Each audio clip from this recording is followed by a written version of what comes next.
नमस्कार मेरे प्यारे साथियों, कैसे हैं आप सब? आशा करता हूँ बहुत अच्छे से होंगे।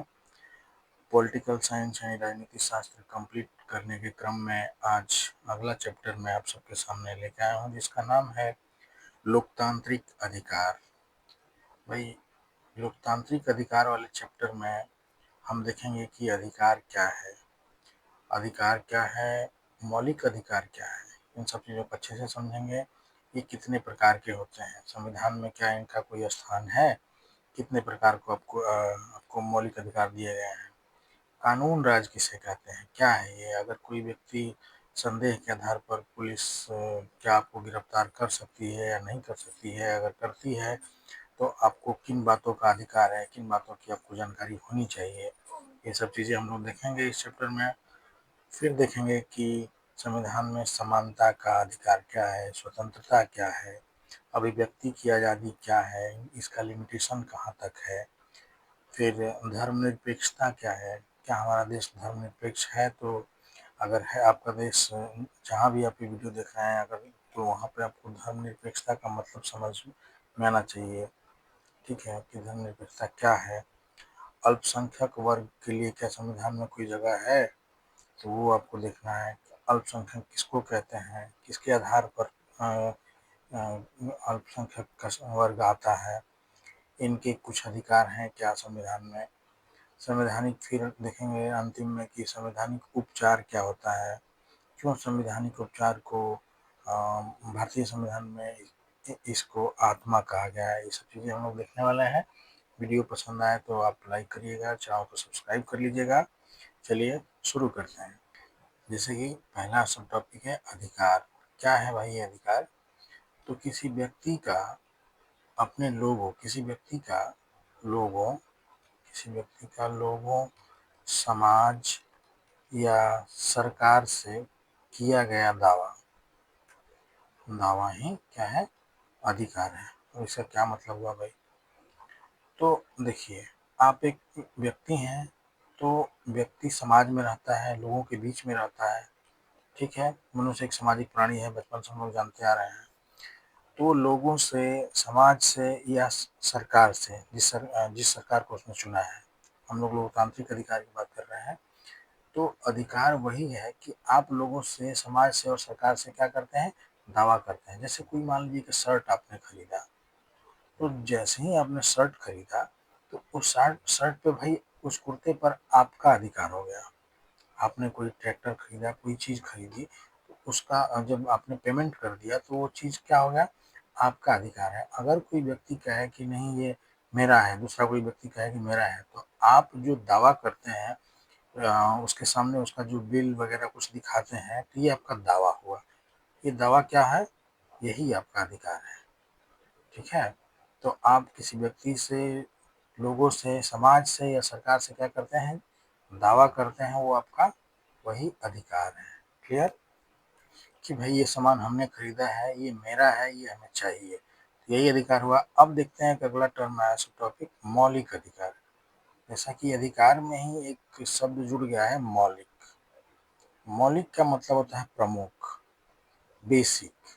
ठीक है, इतना तो आपको चाहिए ही।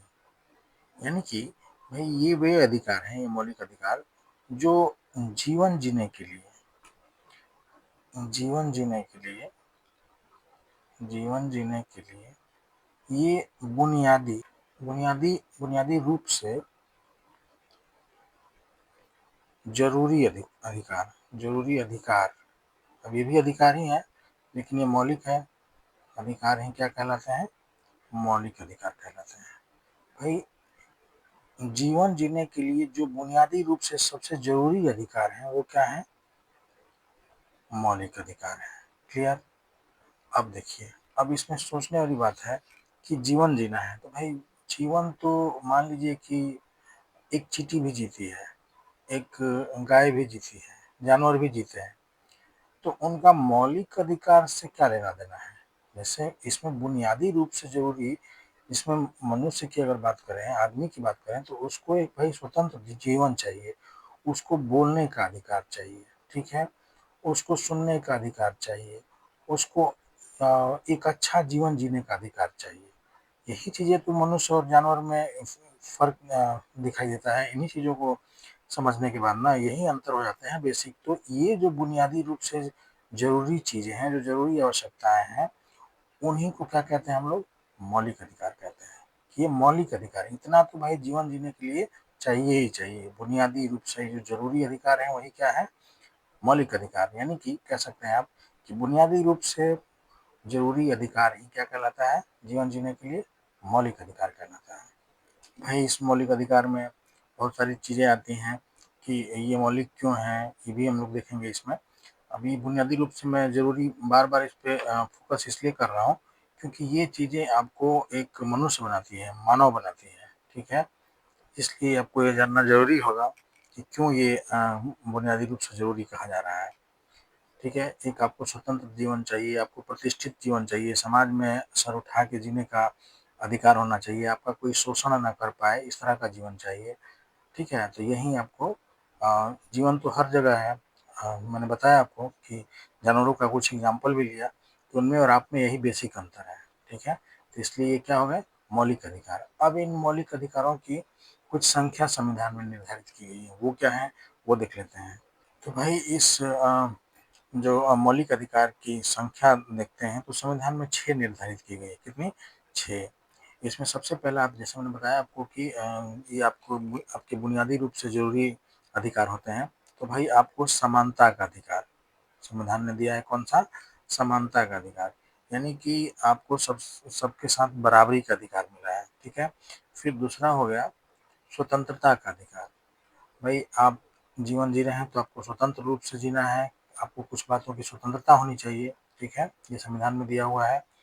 फिर आपका कोई शोषण नहीं कर सकता है।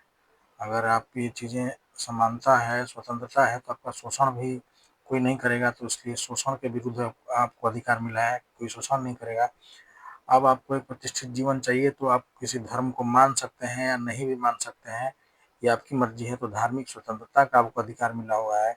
उसके बाद आपका अगर भाषा के आधार पर ध्यान रखें कि भाषा के आधार पर आप अगर अल्पसंख्यक के रूप में आते हैं, तो आपकी संख्या अगर कम है, कम भाषा आपकी बोली जाती है, तो उस आधार पर ये सांस्कृतिक और शैक्षणिक आपको अधिकार मिला हुआ है, ठीक है? आप को शैक्षणिक अधिकार मिला हुआ है। फिर उसके बाद देख लेते हैं कि इसमें संस्कृति और शैक्षणिक अधिकार में आप देखिएगा कि भई अगर आपका कोई संस्कृति है, उसको आप बचाना चाहते हैं, आपकी संख्या कम है, आपकी भाषा बोलने वाले लोग कम हैं, तो आपको ये अधिकार है कि आप उसका प्रचार-प्रसार कर सकते हैं, ठीक है? तो इसलिए ये सांस्कृतिक और शैक्षणिक अधिकार आपको दिए गए हैं संविधान के अनुसार। उसके बाद संवैधानिक उपचार का अधिकार, ये क्या है भाई? ये सबसे इम्पोर्टेंट है। इसको हम लोग डिटेल्स में समझेंगे, आगे सब टॉपिक आएगा। वैसे मैं बता देता हूँ थोड़ा-सा कि संवैधानिक उपचार भाई ये ऐसा अधिकार है कि इन सभी बातों का लागू होना इसी में दर्शाता है कि समानता, स्वतंत्रता, शोषण, धार्मिक स्वतंत्रता, सांस्कृतिक एवं शैक्षिक जो स्वतंत्रता है, ये सभी अगर लागू नहीं होते हैं, तो आप इस संवैधानिक उपचार के तहत आप इसको जाके सुप्रीम कोर्ट में डायरेक्ट सुप्रीम कोर्ट तक जाके, सर्वोच्च न्यायालय तक जाके आप क्लेम कर सकते हो। ये चीज़ें हमें नहीं मिल रही हैं। तो यही है आपका संवैधानिक उपचार, जो सबसे अहम बनाता है कि ये सभी अधिकार, ये 5 के 5 अधिकार आपके लागू हो रहे हैं कि नहीं, इसके उपचार के लिए आप कहाँ तक जा सकते हो? सुप्रीम कोर्ट तक जा सकते हो। इसलिए डॉक्टर भीमराव अम्बेडकर जी ने इसी संवैधानिक उपचार को संविधान की आत्मा का दर्जा दिया है। क्या कहा है उन्होंने? जिसमें ऊपर सब टॉपिक आगे मैं बताऊँगा आपको। संविधान की आत्मा, कौन-सा? तो इसी संवैधानिक उपचार को कहा गया है। जैसा कि कॉम्पिटिटिव एग्जामिनेशन में हमेशा इससे क्वेश्चन आता ही रहता है। तो ये हो गए भई आपके मौलिक अधिकार, इतने आपके हैं 6, ठीक है? अब भाई मैं समानता का अधिकार की बात करता हूँ, तो देख लेते हैं कि इसमें क्या है कि हर मनुष्य जो है समान है, ठीक है? हर मानव जो है समान है, उनके साथ समान व्यवहार सरकार करेगी, समान व्यवहार, ठीक है? समाज में छुआ-छूत जैसी कोई व्यवस्था नहीं रहेगी, छुआ-छूत वगैरह, ठीक है? तो समान व्यवहार करना है सबको, सबके साथ समान रूप से रहना है। उनकी क्षमता के अनुसार उनको काम मिलना चाहिए, उनको जैसे कि समान मेहनताना, समान वेतन इत्यादि सब कुछ जो है अपने हिसाब किताब में सब कुछ बराबरी का अधिकार है उनको, यानी कि यही है समानता का अधिकार। ठीक है, उसके बाद देख लेते हैं, जैसे मैंने बताया समान व्यवहार, छुआछूत इत्यादि नहीं होना है, क्षमता के अनुसार काम मिलना चाहिए, उनका वेतन होना चाहिए, उनको काम का जो वैल्यू है वो सब कुछ क्या होना चाहिए, समान होना चाहिए। उसके बाद हम लोग देख लेते हैं स्वतंत्रता का अधिकार। ये क्या है भाई, तो स्वतंत्रता का अधिकार जो है एक प्रतिष्ठापूर्ण भाई जीवन जीने के लिए समाज में उनको 6 प्रकार की ये स्वतंत्रताओं को दिया गया है, उनको भी हम लोग देख लेते हैं। जैसे कि अगर आप देखेंगे तो सबसे पहले अभिव्यक्ति की स्वतंत्रता होती है। अभिव्यक्ति की स्वतंत्रता, अभिव्यक्ति मतलब बोलने की आज़ादी होनी चाहिए आपको। अगर सरकार कोई गलत काम कर रही है, कोई कहीं आपसे आपने कुछ गलत देखा तो आप बोल सकें, तो अभिव्यक्ति की स्वतंत्रता हो गई। उसके बाद संघ या संगठन बनाने का आपको अधिकार हो सकता है। ठीक है, फिर उसके बाद शांतिपूर्ण ढंग से किसी बात विवाद में आप हिस्सा ले सकते हैं। शांतिपूर्ण ढंग से वो होना चाहिए, शांतिपूर्ण ढंग से आप जमा हो सकते हैं, ढंग से कहीं इकट्ठा हो सकते हैं एक जगह। ठीक है, किसी मुद्दे पर बातचीत करने के लिए शांतिपूर्ण ढंग से, ध्यान रहे ये सब शांतिपूर्ण। उसके बाद अपने देश में कहीं घूमने की आपको आज़ादी है, कहीं आप घूम सकते हैं भाई। फिर उसके बाद कहीं बस सकते हैं आप, किसी क्षेत्र में आपको अगर बसने का मन कर रहा है, घर और बना के अपना रहने का मन कर रहा है, तो वो भी, इसके भी कुछ रेस्ट्रिक्शन है, मैं आगे बताऊंगा। लेकिन ये चीज़ें आपको स्वतंत्रता के रूप में मिली हुई हैं। और एक अंतिम है, कितने हुए, 1 2 3 4 5, और एक है कि कहीं आप कोई भी काम धंधा करने के लिए स्वतंत्र हैं। कोई काम धंधा कर सकते हैं आप। ठीक है, और थोड़ा वो अपमानजनक नहीं होना चाहिए काम धंधा को, कोई ऐसा नहीं कि भाई गलत काम कर रहे हो, तो किसी पेशे को आप अपना सकते हैं। ठीक है, तो कुछ चीज़ों का ध्यान भी रखना है, कुछ आपके कर्तव्य भी हैं कि कोई ऐसा कोई काम धंधा ना करने लगे कि चोरी चकारी होने लगे, इस तरह की चीज़ें नहीं। लेकिन ये जो स्वतंत्रता आपको मिली है वो इतनी आपको समाज में क्या है, प्रतिष्ठा दिलाने के लिए दिया गया है कि आप इन इन चीज़ों का उपभोग करिए एक प्रतिष्ठित समाज में जीवन जीने के लिए। ठीक है, अब यहीं पे भाई देख लेते हैं कि जो शोषण के विरुद्ध जो आपको अधिकार है, भाई आपका बलात् श्रम, जैसे कि ज़बरदस्ती आपसे कोई काम नहीं करवा पाएगा। ठीक है, ये चीज़ें हैं कि फिर पहले क्या होता था कि ह्यूमन ट्रैफिकिंग होती थी कि भाई जो मनुष्य है, मानव जो है, उसको एक जगह से दूसरी जगह काम के लिए बेच दिया जाता था। यहाँ तक कि बातें हमें इतिहास में देखने को मिलती है। ये सब चीज़ें यहाँ पे अलाउ नहीं है, यानी कि शोषण के विरुद्ध आपको अधिकार मिला हुआ है कि आपका कोई शोषण नहीं कर पाएगा। ये आमतौर पे महिलाओं का ज़्यादा शोषण होता है भाई, तो उनके लिए विशेष तौर पर है कि जबरन आप काम नहीं करा सकते, और इसका वो ज़्यादा शिकार हो जाती हैं। ठीक है, अगला है धार्मिक स्वतंत्रता। ये क्या है भाई, तो धार्मिक स्वतंत्रता में देखते हैं कि भाई हमारा देश एक धर्मनिरपेक्ष देश है।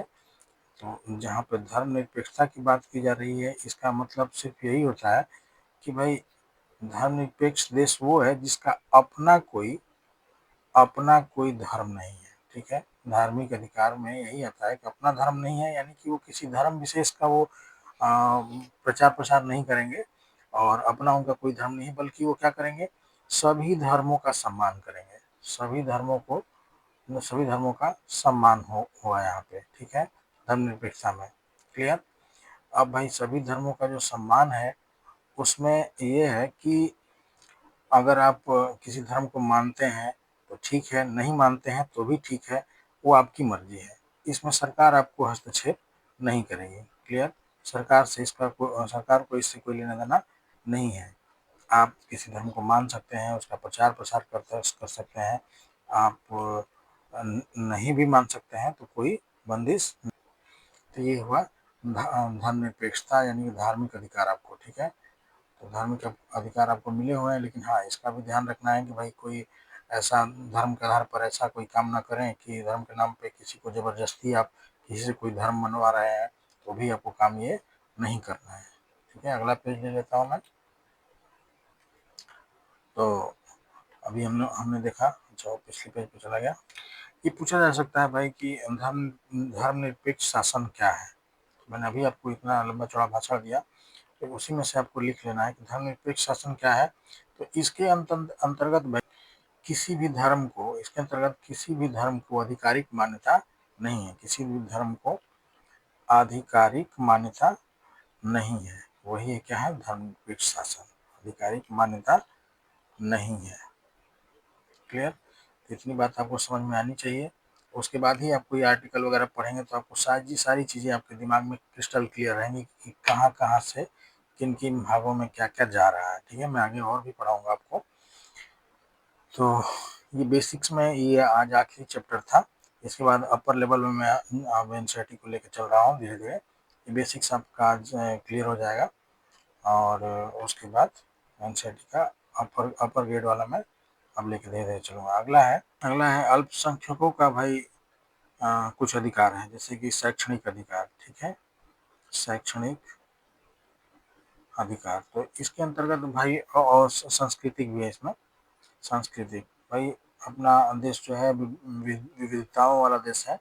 तो उसमें अगर किसी संस्कृति को आपको बचाना है, भाषाई आधार पर अगर आप अल्पसंख्यक हैं, आपकी संख्या कम है, तो आप इस संस्कृति को बचा सकते हैं, उसका प्रचार प्रसार कर सकते हैं। आपको अपनी संस्कृति में किसी शैक्षणिक प्रवृत्ति को आप अपनाना चाहते हैं, जैसे कि आपका जो शिक्षा पाने का जो अधिकार है वो कुछ आप अलग देखना चाह रहे हैं, आपकी संस्कृति में इससे जुड़ा हुआ है, तो ये आपको अधिकार यहाँ पे मिलता है। ये अधिकार आपको है, सांस्कृतिक और शैक्षणिक अधिकार। इतना आपको संविधान ने दिया हुआ है कि आप अपनी संस्कृति को बचा सकते हैं, आप अपनी शैक्षणिक व्यवस्था अलग रख सकते हैं। ठीक है, जैसे ये मदरसा वगैरह हमें देखने को मिलता है, तो इस तरह से। अगला है संवैधानिक उपचार। अब ये क्या है भाई, इसके बारे में मैंने डिटेल्स में वहाँ पर पहले भी थोड़ा सा आपको बताया था। तो भाई इसके अंतर्गत हमें जो ऊपर के जितने अधिकार की बात किए थे हमने 5, उन सभी को मानने का ये, उन सभी को ये मतलब लागू करने का ये अधिकार है। ठीक है, तो हमें उपयुक्त अधिकारों को लागू करने की मांग करने का ये अधिकार है। हमारे पास उन्हें लागू कराने का ये उपाय है। जो ऊपर के उपरोक्त अधिकार जो मैंने आपको बताया, उपरोक्त 5 अधिकार, उनको लागू कराने का ही अधिकार है, लागू कराने का। अगर सरकार नहीं कहीं से आपको नहीं ये अधिकार मिल रहा है, ऊपर वाले जो 5 हैं, धर्मनिरपेक्षता का, समानता का, स्वतंत्रता का, तो उन सभी को आप लागू कराने के लिए कहाँ चले जाएंगे, सुप्रीम कोर्ट में भी डायरेक्ट जा सकते हैं और इन चीज़ों को आप लागू करवा सकते हैं। तो इसलिए ये आपके लिए सबसे ज़्यादा ये मौलिक हो जाता है कि जो अधिकार मिले हैं उनको वो लागू हो पा रहे हैं कि नहीं। ठीक है, तो इसीलिए भीमराव अम्बेडकर ने इस अधिकार को क्या कहा है, संविधान की आत्मा का नाम दिया है, संविधान की आत्मा। क्लियर? कि भाई ये सबसे इम्पोर्टेंट अधिकार है। आपको जीवन जीने का सबसे जो अहम अधिकार है वो यही है कि ऊपर की चीज़ें आपको मिल रही हैं या नहीं, आप डायरेक्ट इसको जाके लागू करा सकते हैं सुप्रीम कोर्ट में। क्लियर? समानता, स्वतंत्रता इत्यादि सभी इसमें आते हैं। कहीं से भी कोई संस्था, सरकार या कोई व्यक्ति आपको अगर डिस्टर्ब कर रहा है, तो इसका सीधे उपचार सुप्रीम कोर्ट में। उपचार मतलब क्या? उपचार का मतलब आप समझते ही होंगे। तो वहाँ पे जा सकते हैं डायरेक्ट। ठीक है, अपने उपचार के लिए, कि आपके साथ कोई दिक्कत अगर हुई है तो किसी प्रकार की। अब जैसे कि समानता स्वतंत्रता की बात कर किया था मैंने, तो स्वतंत्रता में भाई एक अभिव्यक्ति की स्वतंत्रता मैंने किया था। तो अभिव्यक्ति की स्वतंत्रता का क्या मतलब होता है? अभिव्यक्ति की स्वतंत्रता का मतलब होता है भाई बोलने का अधिकार। इसमें आ जाएगा आपको कोई बात अगर आप लिख रहे हैं तो लिखने का अधिकार, जैसे कि प्रेस, टीवी, आपका अखबार, न्यूज़पेपर। तो ये चीज़ें क्या है, इसमें सरकार के खिलाफ या किसी व्यक्ति के खिलाफ आवाज़ उठाई जाती है। तो यही आपका अभिव्यक्ति की स्वतंत्रता है। ये आपको बोलने का अधिकार है, आपको सुनने का अधिकार है, आपको लिखने का अधिकार है। कि आप सरकार के खिलाफ भी आप लिख सकते हैं, नहीं भी लिख सकते हैं, किसी व्यक्ति के खिलाफ लिख सकते हैं। अपनी बातों को मुख्य तौर पे आप कह सकते हैं कि आप समझा सकते हैं, कह सकते हैं। ठीक है, समाज में आप ये बात कह सकते हैं। तो इतना अधिकार आपको संविधान ने भाई दिया हुआ है। और शोषण के विरुद्ध का अधिकार मैंने बताया ही था कि भाई उसमें ज़बरदस्ती शोषण वाले में आप ज़बरदस्ती किसी से काम नहीं करा सकते हैं। और साथ ही उसमें 14 वर्ष से कम के बालक या बालिका को किसी काम पे आप नहीं लगा सकते। सब शोषण के विरुद्ध का अधिकार आपको समझा दिया था। ठीक है, एक सब टॉपिक है भाई कि कानून राज क्या होता है। तो कानून राज के बारे में हम जानते हैं कि किसी व्यक्ति का दर्जा या पद कुछ भी हो, चाहे वो किसी भी पद पर हो, लेकिन कानून कानून जो है वो सबके लिए क्या है, सबके लिए समान हो, समान हो, चाहे व्यक्ति किसी पद पर हो, किसी भी पद पर या किसी भी दर्जे के हों, ठीक है। तो कानून सबके लिए समान, यही है आपका कानून राज। और इसी कानून राज के अंतर्गत अगर आपको कोई व्यक्ति पुलिस वगैरह सब पुलिस अगर आप गिरफ्तार होते हैं तो आपको 2-3 अधिकार होते हैं, मैं ऊपर डिस्कस किया था कि वो भी जानेंगे। कि पहला होता है कि भाई क्यों गिरफ्तार आपको किया गया है, ये आपको जानने का अधिकार है, किस बात के लिए आपको गिरफ्तार किया गया, ठीक है। दूसरा आपको अधिकार मिलता है कि आपको 24 घंटे के अंदर, पुलिस जो है 24 घंटे के अंदर आपको नियरेस्ट यानी कि जो सबसे नज़दीकी मजिस्ट्रेट है वहाँ पे आपको ले जाके पेश करे, ठीक है। 24 घंटे के अंदर आपको वहाँ पे पेश करना होगा। तीसरा आपको हो जाता है कि भाई अगर आप अपनी इच्छा अनुसार किसी वकील को अगर आप हायर करना चाहते हैं, किसी वकील को, तो वो आप हायर कर सकते हैं, किसी भी वकील को। एक मिनट, किसी वकील को यानी कि ये कह सकते हैं कि ऐसे व्यक्ति वकील से विचार विमर्श आप कर सकते हैं और उनको आप हायर कर सकते हैं अपनी तरफ से केस वगैरह लड़ने के लिए, ठीक है। तो ये आपको 3 अधिकार मिले हुए हैं। तो ये आपका तीसरा अधिकार हो गया। पहला हो गया कि भाई कि आपको जानने का हक है कि क्यों गिरफ्तार किया गया। दूसरा है कि 24 घंटे के अंदर अंदर आपको कहाँ जाना है, मजिस्ट्रेट के पास पुलिस लेके जाएगी। तीसरा है कि किसी वकील से आप क्या कर सकते हैं, वकील से आप विचार विमर्श कर सकते हैं, ठीक है, और उसको हायर कर सकते हैं। तो ये 3 आपको अधिकार हैं। तो यही है कानून राज, ठीक है, कानून राज चलता है। चलिए इस चैप्टर में भाई इतना ही था। वीडियो पसंद आया हो तो आप लाइक कर दीजिएगा, चैनल को सब्सक्राइब कर लीजिएगा, दोस्तों में शेयर कर लीजिएगा। फ्री ऑफ कॉस्ट जितना पढ़ना है पढ़िए, एकदम 3-4 बार वीडियो को देखिए, बातें बार बार क्योंकि इन सब पूरा एनसीईआरटी का सब मैं निचोड़ आपके सामने प्रस्तुत कर रहा हूँ और बहुत आसान भाषा में, ठीक है। किसी भी कॉम्पिटिटिव एग्जामिनेशन में किसी क्वेश्चन को सॉल्व करने में जरूर आपको हेल्पफुल होगा। आगे मैं लेवल बढ़ाता चला जाऊंगा ऐसे ही।